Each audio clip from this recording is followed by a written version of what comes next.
Good morning. This is Father Stephen Kelly from St. John's Church in Detroit. We're continuing our series of daily morning meditations where we generally look at one or another of the lessons that are assigned for morning or evening prayer, what is known as the daily office lectionary.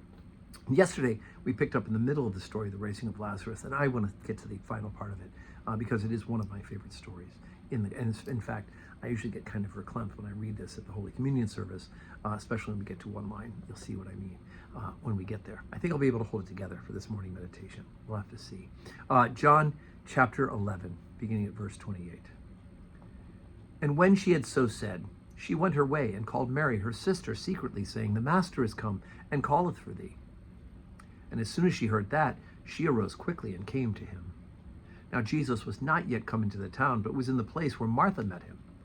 The Jews then, which were with her in the house, and comforted her, when they saw Mary, that she rose up hastily and went out, followed her, saying, She goeth to the grave to weep there. Then, when Mary was come where Jesus was, and saw him, she fell down at his feet, saying unto him, Lord, if thou hadst been here, my brother had not died.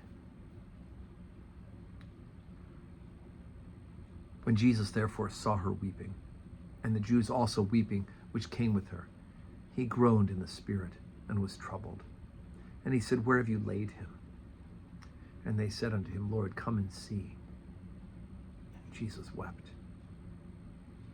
Then said the Jews, Behold how he loved him. And some of them said, Could not this man which opened the eyes of the blind have caused that even this man should not have died? Jesus therefore, again groaning in himself, cometh to the grave. It was a cave with a stone laid upon it. Jesus said, Take ye away the stone. Martha, the sister of him who was dead, saith unto him, Lord, by this time he stinketh, for he hath been dead 4 days. Jesus saith unto her, Said I not unto thee, that if thou wouldest believe, that thou shouldest see the glory of God?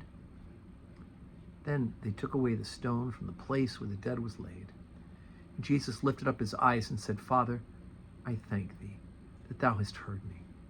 And I knew that thou hearest me always, but because of the people which stand by I said it, that they may believe that thou hast sent me. And when he had thus spoken, he cried out with a loud voice, Lazarus, come forth. And he that was dead came forth, bound hand and foot with grave clothes, and his face was bound with a napkin. Jesus saith unto them, Loose him, and let him go. Okay, I got a little verklempt at the part that I don't usually get verklempt at. But anyway, again, remarkable story. Mary comes, she echoes the same sentiment that Martha had. If he'd been here, he wouldn't have died. But even despite that fact, Jesus is so moved in his spirit to see the love that they had for Lazarus and their sorrow and their mourning. Right? Blessed are those who mourn. We mourn because we love. That Jesus himself weeps. But then, of course, he's about to perform this miracle. He says to roll the stone away from the tomb. And God bless Martha, right? I mean, here she is, mispractical. And she says, it's going to stink. It's been 4 days already. She's forgotten that Jesus can do this. But she says she's being too practical about it. He's already been in the grave 4 days. He'll stinketh. But, of course, Jesus said, didn't I tell you? Listen up. You'll see the glory of God. Now, two quick things to finish this up. One is he calls him by name. Lazarus, come forth. Right? And I've said this before when we got to this lesson other years, that if Jesus just said, come forth, everybody in the cemetery would have risen from the dead, right? At Jesus' voice, the dead shall be raised. But in this case, it's just Lazarus at this point. But also, notice how it describes that when he comes out, he's still wrapped in the cloth, and he still has the napkin around his face, and Jesus says to loose him. Now, if we think about it, just a couple more chapters from now, Jesus himself is going to be buried with a napkin around his face in grave clothes.